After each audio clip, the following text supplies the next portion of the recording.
और कैसे आप लोग? थोड़ा सा कैमरे में जो आपको है, क्योंकि आज बारिश हुई है तो मॉइस्चर जमा हुआ है, तो सेंटर में थोड़ा सा आपको धुंधला दिख रहा होगा।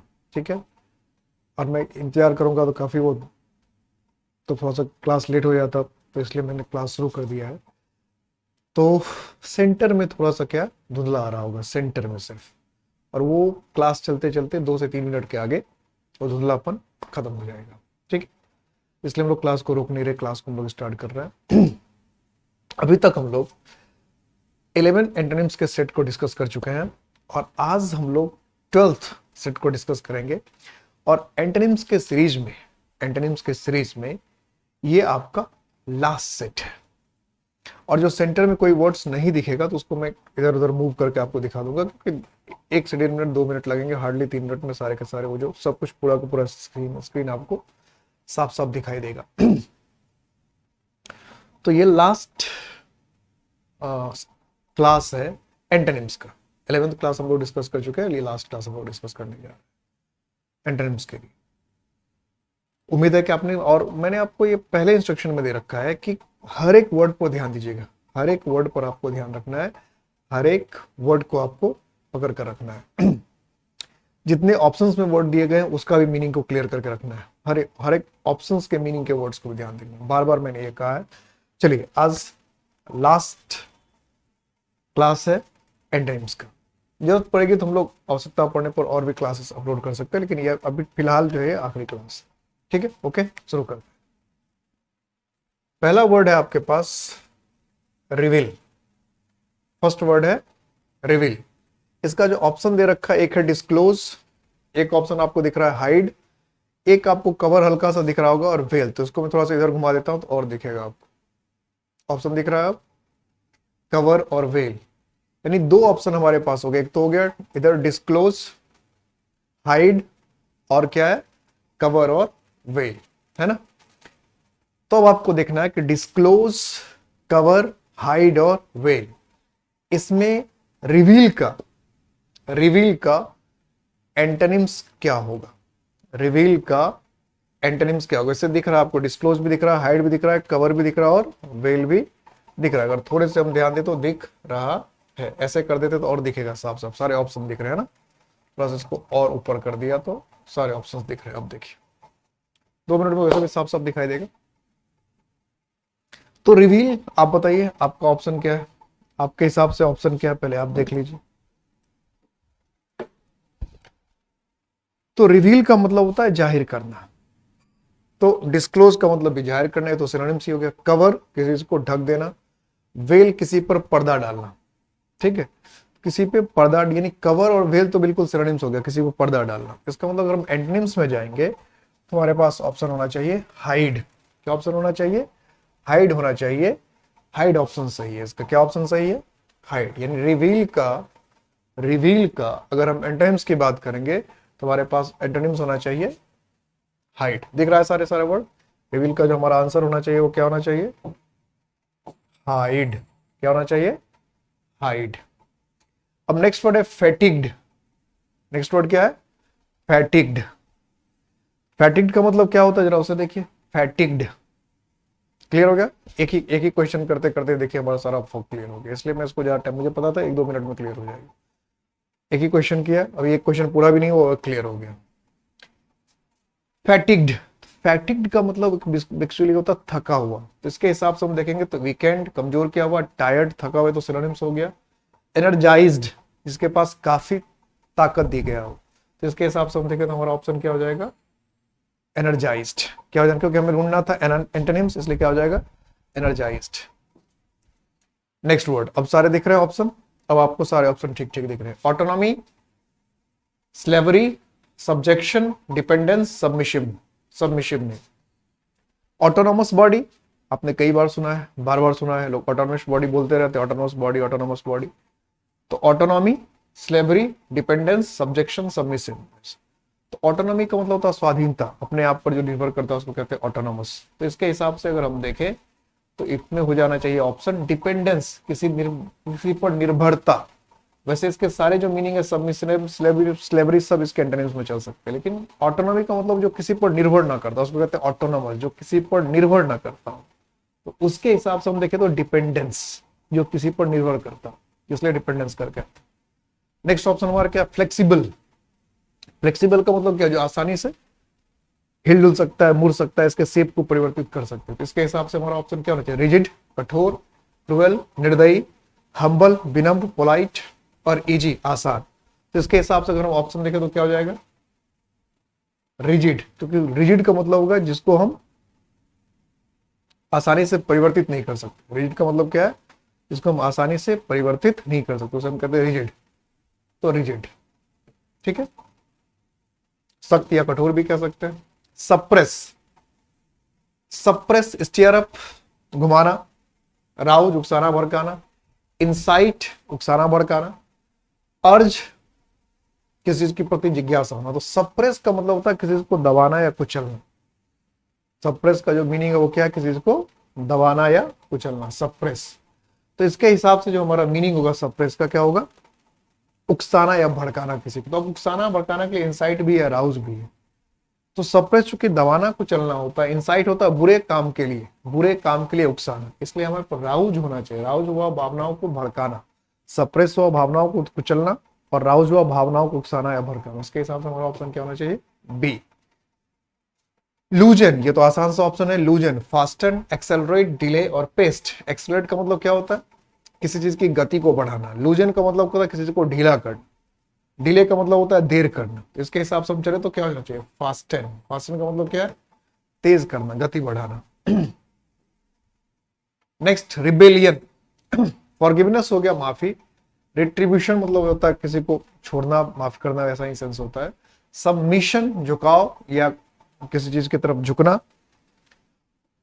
गुलामी जैसा भी होता है। डोमिनेशन मतलब होता है वर्चस्व। तो रिबेलियन हो गया विद्रोह। तो अगर विद्रोह करने के हिसाब से देखें तो इसका एंटोनिम्स क्या होना चाहिए, सबमिशन, झुकना, मान लेना, किसी के ऑर्डर आज्ञा को मान लेना, झुक जाना, सबमिशन।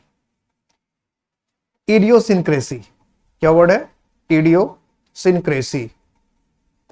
इडियोसिंक्रेसी का मतलब होता है किसी का विशेष कैरेक्टरिस्टिक, खास या विशेष लक्षण। कभी कभी इसको उन्माद या पागलपन भी कहते हैं, झक्की, खास विशेष किसी का जो व्यवहार करने का तरीका होता है। तो इसके हिसाब से देखें तो इंसैनिटी भी कभी कभी इसके सिनोनिम्स में आता है, पागलपन, झक। सैनिटी मतलब तो दिमाग का ठीक ठाक होना। सिंगुलरिटी मतलब होता है विचित्र क्या खास। जेनरिटी मतलब होता है बिल्कुल सामान्य। तो इसके हिसाब से अगर हम देखें तो इडियोसिंक्रेसी हो गया मतलब एक अजीब तरह का किसी का पिक्युलर व्यवहार, कैरेक्टरिस्टिक। तो उसके हिसाब से हम देखें तो जेनरिटी, सामान्यता, ये अजीब या विचित्र हो गया। तो टेंडेंस हो गया बिल्कुल सामान्य, किसी का सामान्य तरह से व्यवहार करना, जनरलिटी। सैंग्विन, सैंग्विन का मतलब होता है जोश से भरा, उत्साह से भरा हुआ। कई बार हमने इसका किया। डिफिडेंट, डिफिडेंट का मतलब इसमें आप विश्वास की कमी है। सिनिकल, दूसरे की बुराई ढूंढने वाला। मोरोज, सुस्त, आलसी, ऐसा निकम्मा सा, मरा हुआ सा। होपलेस, आशाहीन। तो सैंग्विन का मतलब उम्मीद और जोश से भरा हुआ। तो इसके हिसाब से देखें तो क्या हो जाएगा एंटोनिम्स में, होपलेस। सोब्राइटी, सोब्राइटी का मतलब होता है बिल्कुल गंभीर, एकदम जो बहुत गंभीर हो, या जो नशे में ना हो, जो नशे में ना हो। तो इसके हिसाब से देखिए मॉडरेशन, मतलब जो मॉडरेट हो, ना ज्यादा सख्त हो, ना ज्यादा क्या हो, मुलायम हो, ना मतलब जब कठोर भी ना हो, सरल भी ना हो। ड्रंकननेस, जो नशे में हो। स्टुपिडिटी मतलब बेवकूफी। तो हम इसके हिसाब से अगर देखें तो सोब्राइटी मतलब होता है जो नशे की हालत में ना हो, जो नशे की हालत में ना हो। तो फिर इसके हिसाब से देखें तो जो नशे में हो, ड्रंकननेस। डिजीनेस का मतलब होता है जिसको चक्कर में हो, जो उसका दिमाग घूम रहा हो। तो सोब्राइटी के दो मतलब है। एक तो सोब्राइटी का मतलब होता है गंभीरता, सीरियसनेस, जो किसी बात को लेकर किसी चीज को चिंतित हो, गंभीर हो। और बेवकूफी तो आपको पता ही है। एक्सटिंक्ट,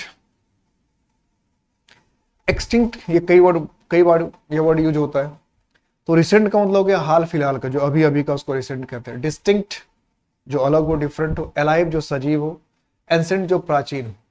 तो एक्सटिंक्ट का मतलब जो एकदम मिटने वाला हो, खत्म हो, समाप्त होने वाला। तो इसके हिसाब से हम क्या देखें, एक्सटिंक्ट जो खत्म होने वाला हो, समाप्त होने वाला हो, मतलब मरने के कगार पे हो। तो तो इसके हिसाब से हम देखें तो क्या होगा, अलाइव, जो अभी भी जिंदा हो, जीवित हो, चल रहा हो। फिएंडिश, ये वर्ड जो है काफी प्रॉब्लम करता है। डियाबलिकल मतलब वो था जो अपने आप में एक दूसरे का विरोधाभासी हो, डेविलिश शैतान जैसा, एंजेलिक देवदूत जैसा, फ्रेंडली दोस्ताना। तो फिएंडिस जो है वो जनरली माना जाता है शैतान जैसा, फिएंड शैतान, दुष्ट के जैसा। इसके हिसाब से देखें तो इसका एंटोनिम एंजेलिक होना चाहिए, देवदूत जैसा। लेकिन कुछ लोग इसका सिनोनिम्स फ्रेंडली भी बताते हैं कि फ्रेंडली मतलब दोस्ताना, एक दूसरे से अच्छे से प्यार से व्यवहार करने वाला क्या कहलाता है, फ्रेंडली। कुछ बुक में इसको फ्रेंडली देता है, मेरे हिसाब से इसका एंजेलिक होना चाहिए, क्योंकि फ्रेंडिक मतलब होता है शैतान जैसा, दुष्ट जैसा। तो जो दुष्ट या शैतान जैसा, तो फिर उसका ऑपोजिट क्या होना चाहिए, देवदूत जैसा।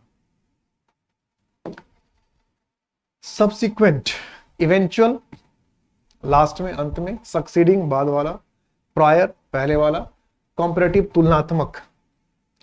तो आपने कई बार सुना होगा सब्सिक्वेंटली। तो सब्सिक्वेंट का मतलब होता है किसी के आखिर में, किसी के बाद आने वाला। सब्सिक्वेंट का मतलब क्या है, आखिर, किसी के बाद आने वाला, उसको कहते हैं सब्सिक्वेंट। तो इसके हिसाब से देखें तो क्या हो जाएगा, प्रायर पहले आने वाला। ऑर्थोडॉक्स, ऑर्थोडॉक्स, ऑर्थोडॉक्स का मतलब होता है रूढ़िवादी, कट्टरपंथी, रूढ़िवादी, कट्टरपंथी। तो रिवॉल्यूशनरी मतलब क्या हो गया, क्रांतिकारी।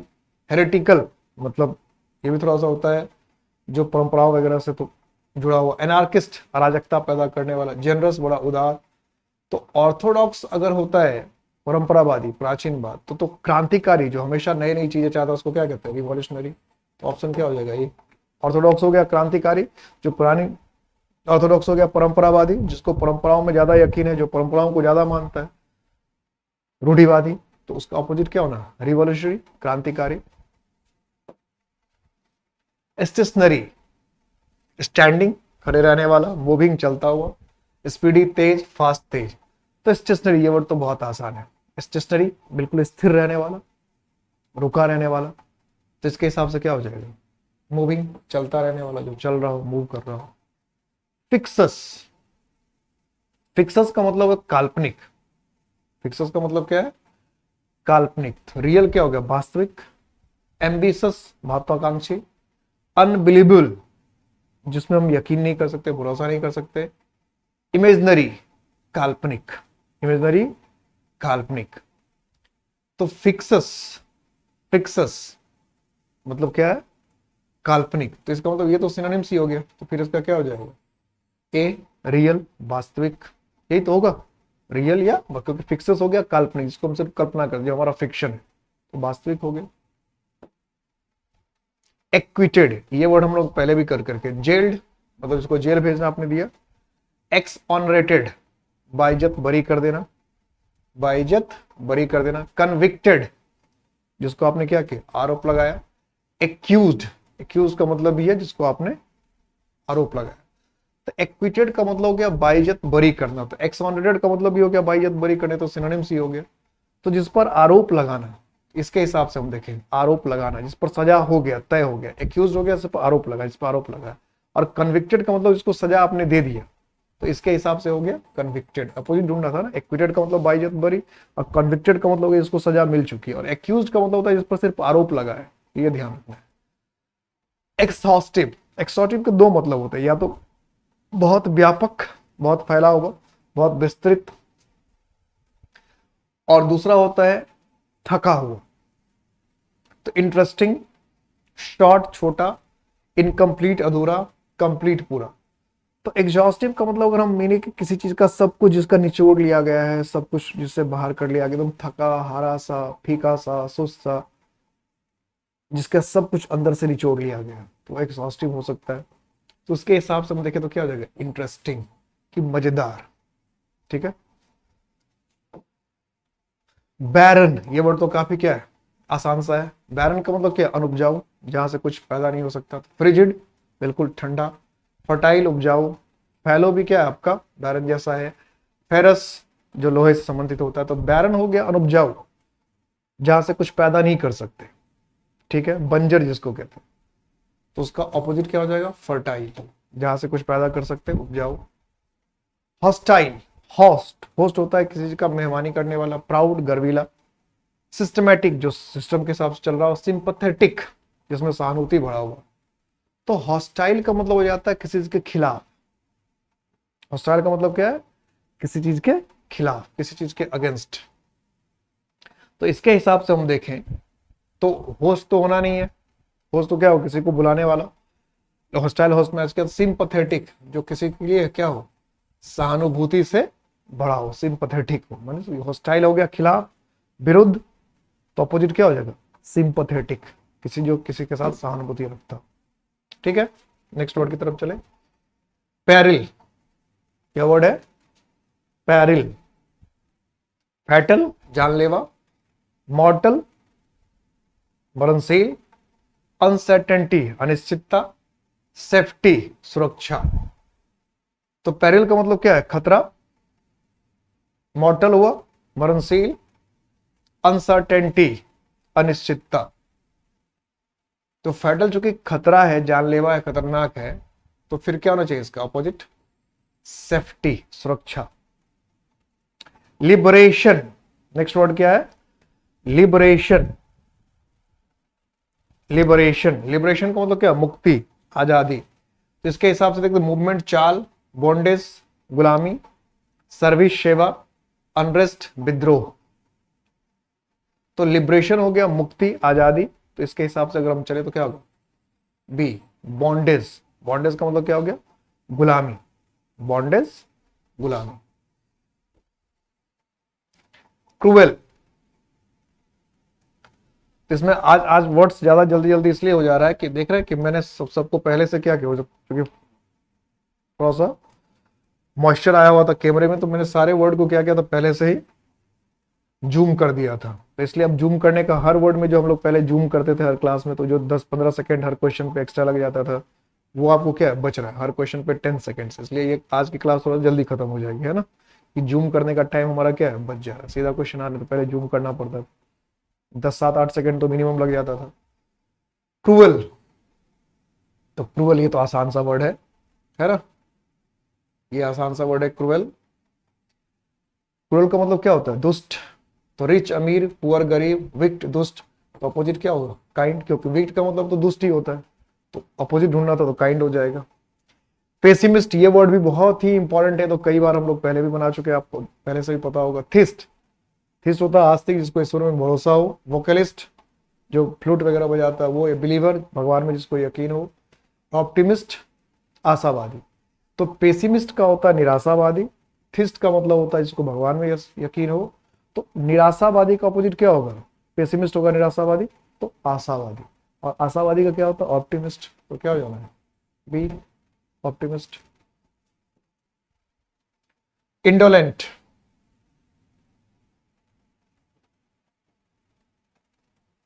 इंडोलेंट। डिलीजेंट, मेहनती। मेलीवोलेंट, किसी का बुरा चाहने वाला। ब्रिलियंट, शानदार, बहुत बेहतरीन। सॉल्वेंट, जो क्या हो चुका हो, एक तो सॉल्वेंट केमिस्ट्री वगैरह में यूज करते हैं, सॉल्यूशन सॉल्वेंट वगैरह जो होता है। तो बेसिकली इंडोलेंट का मतलब होता है आलसी, सुस्त। तो उसके हिसाब से अगर हम देखें तो क्या हो जाएगा? डिलीजेंट, परिश्रमी। कोहेरेंट, डिसऑर्गेनाइज्ड, अव्यवस्थित। इनेप्ट, अकुशल, निकम्मा, निठल्ला टाइप का, बेकार, या आप अनारी भी कह सकते हैं। केयर फ्री, चिंता मुक्त, जिसको किसी तरह का चिंता ना हो। डिस्टॉर्टेड, जिसकी आकृति आकार क्या हो? बिगाड़ दिया गया, उसको क्या कहते हैं? डिस्टॉर्टेड। तो कोहेरेंट का मतलब होता है सिलसिलेवार ढंग से व्यवस्थित किया हुआ, अरेंज किया हुआ, ठीक किया हुआ, उसको क्या कहते हैं? कोहेरेंट। कि एक एक चीज को एकदम सही ढंग से अगर व्यवस्थित कर रखा है, अरेंज कर रखा, तो वो कोहेरेंट है। क्या है? सब कुछ ठीक है ना? आवाज वगैरह ठीक से? Okay, coherent. ठीक है, कोहेरेंट।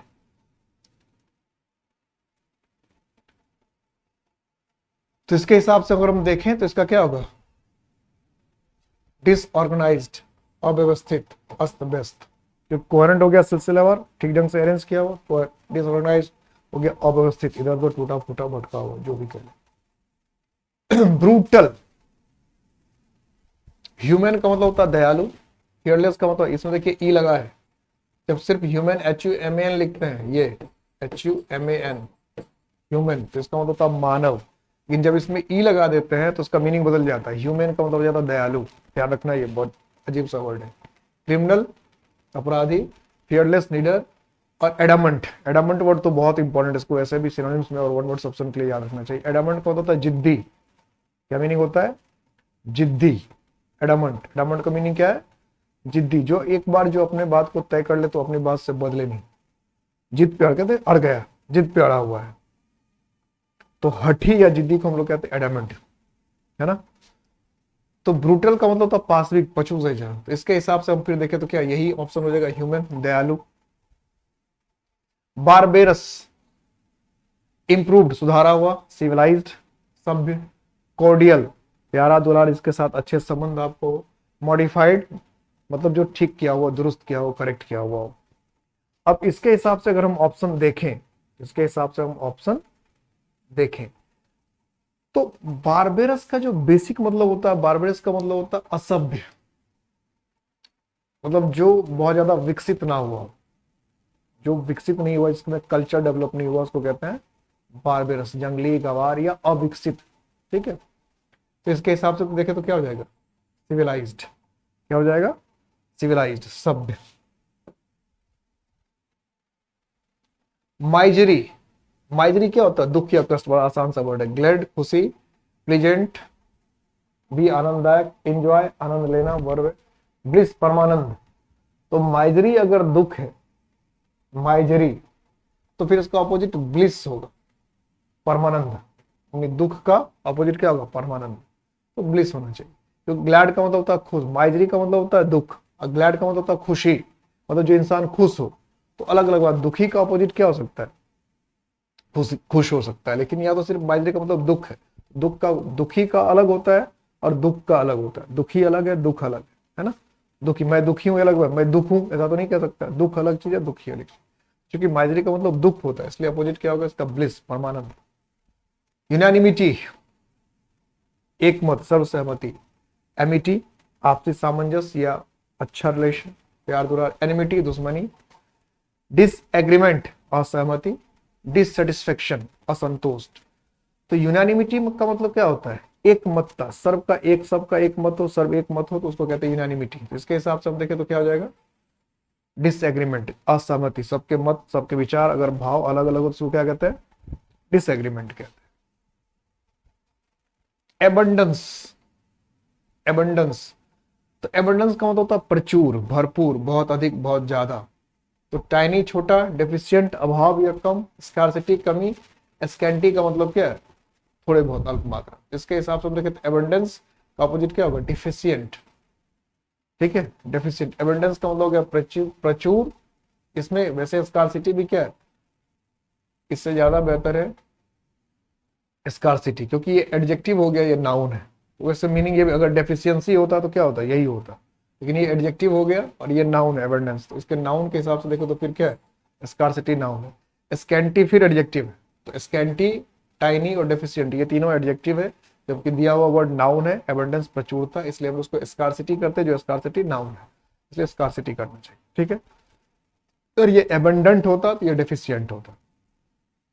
वाइस, वाइस का मतलब क्या होता है? बुराई, किसी चीज की कमी, किसी में कोई में जो दुष्चरित्र, बुरा, लोभ, लालच, इस तरह का। फेम, प्रसिद्धि। वर्च्यू, गुण। फॉर्चून, किस्मत।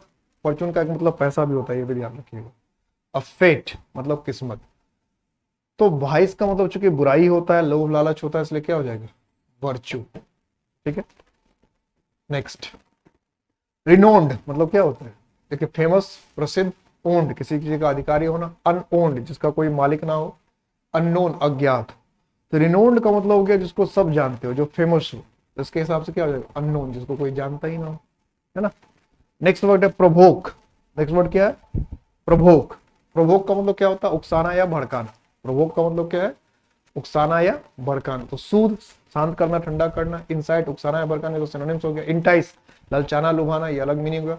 स्मूदन, किसी को चिकना करना, ठीक करना।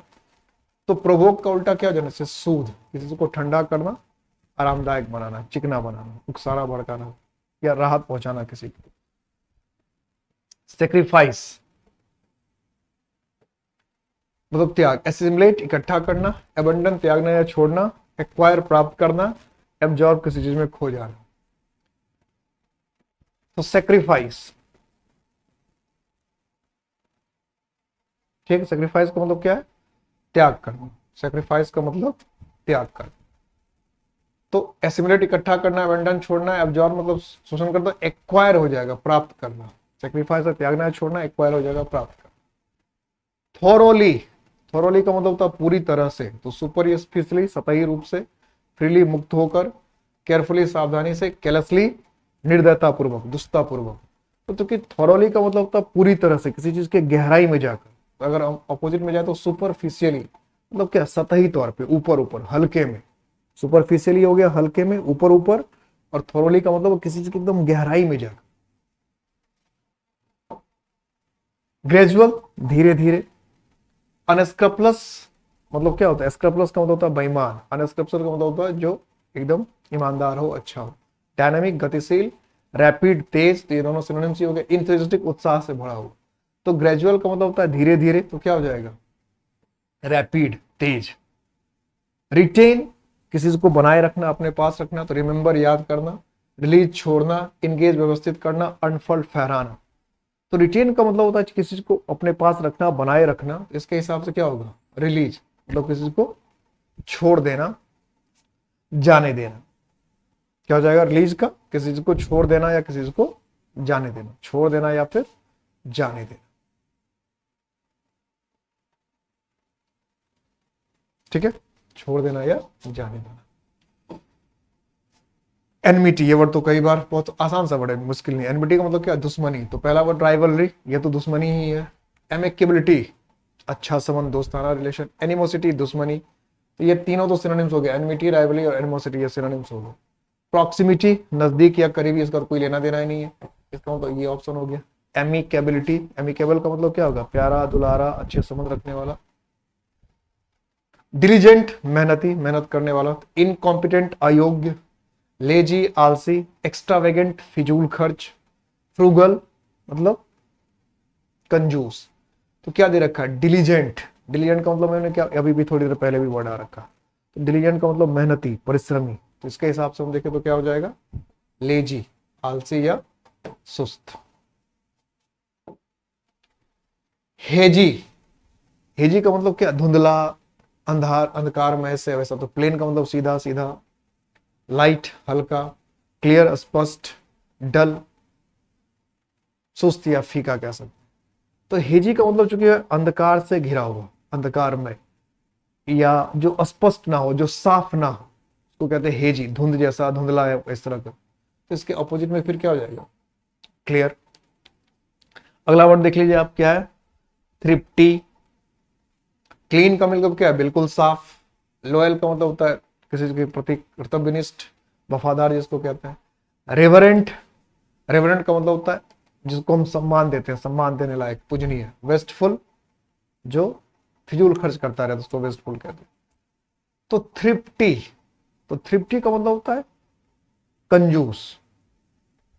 और कंजूस कहने का मतलब जो सोच समझ के खर्च करता है, ठीक है, बड़े हिसाब से खर्च करता है, वो क्या है? थ्रिप्टी। तो इसके हिसाब से देखें तो क्या हो जाएगा? वेस्टफुल, जो फिजूल खर्च करते रहता है, बिना सोचे समझे खर्च करता है। डायनामिक, स्टेबल, स्थिर। लेजी, आलसी। स्टिल, शांत या स्थिर। और स्टैटिक, स्थिर, जो हिलता डुलता नहीं है। तो इसके हिसाब से देखें तो डायनामिक का मतलब होता है गतिशील। इसके हिसाब से हम देखें तो डायनामिक, स्टेबल भी सिनोनिम्स है, स्टिल भी सिनोनिम्स है, लेकिन तीनों में सबसे बेहतर देखें तो ये वर्ड है, स्टैटिक। ठीक है, स्टेबल का मतलब जो, उसको भी स्टेबल कहते हैं जो बदल रहा है, लेकिन ठीक है से तीन बदला, फिर तीन बदला, फिर तीन बदला, फिर तीन बदला, यानी लगातार तीन तीन ही बदल रहा, तो उसको हम कहते हैं स्टेबिलिटी है। ठीक है, फिक्स। स्टिल का मतलब जहां कोई मूवमेंट ही नहीं हो, उसको स्टिल कहते हैं। स्टिल का मतलब जहां कोई मूव, जैसे स्टिल वाटर आप सुनते होंगे। और डायनेमिक का मतलब होता है गतिशील, जो गति में है, तो उसके हिसाब से क्या? स्टैटिक, जो उसमें गति है ही नहीं। डायनेमिक का अपोजिट क्या हो जाएगा? स्टैटिक। तो आज इस सेट में तो 43 वर्ड थे, ज्यादा वर्ड थे, और ये लास्ट वर्ड था। जैसा मैंने बार बार आपको कहा है, हमेशा कहता रहा हूं, और फिर मैं कह रहा हूं, दोबारा कह रहा हूं, कि हमने एंटोनिम्स के सीरीज को कंप्लीट कर दिया। 12 सेट थे, 12 सेट हमने डिस्कस कर लिया। और इस 12 सेट को अगर हम ठीक से देखें तो ऑन 35 वर्ड्स थे। और चारों ऑप्शंस के अगर ध्यान में दें, और चारों ऑप्शंस के वर्ड्स को भी हम अगर ध्यान में रखें, उसके ऑप्शन को भी हम पढ़ें, और उसके मीनिंग को डिक्शनरी में देखें, तो आपको बहुत सारे वर्ड्स कलेक्ट हो जाएंगे। लगभग 1000 से ज्यादा वर्ड कलेक्ट हो जाएंगे। तो आप जो मेन वर्ड है उसका मीनिंग तो याद रखिएगा ही रखिएगा, जो ऑप्शन में दिए हुए 4 वर्ड है उसके मीनिंग को भी देखिएगा, जो मैंने बता रखा वो तो बता ही रखा, उसके अलावा अगर कोई वर्ड क्लियर नहीं हो रहा तो एक बार सारे वर्ड्स को डिक्शनरी में भी जरूर देख लीजिएगा।